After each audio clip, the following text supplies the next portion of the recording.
ભ્રષ્ટાચાર ન કરે, તમારા બાળકોને સારું શિક્ષણ દેવું હોય તો એકમાત્ર વિકલ્પ છે આમ આદમી પાર્ટી છે. આપણા કુટુંબીજનોને સારી આરોગ્ય સેવા દેવી હોય તો એકમાત્ર પાર્ટી છે આમ આદમી પાર્ટી છે.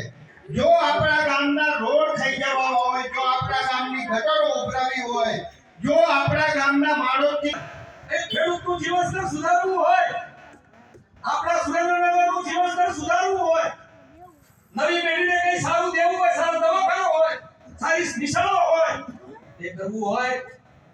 હવે પરિવર્તનનો સમય આવી ગયો છે. આ યાત્રા પરિવર્તનની એના માટે છે આજે. અને પરિવર્તન છે એ માત્ર ને માત્ર લોકશાહીમાં મતથી થાય. અને મત દેવા વખતે ક્ષેત્રે ન જતા.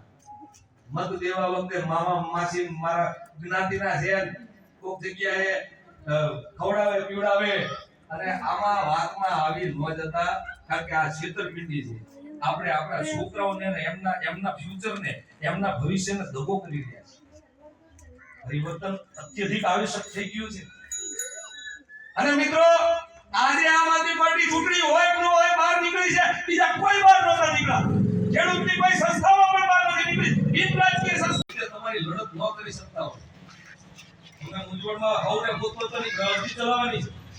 પણ તમે પોતે લડત ન કરી શકતા હોય તો ખેડૂત માટે જે લડત કરતો હોય એવા વીરને ટેકો તો આપો. એ તો આપણી ફરજમાં આવે છે કે નહીં?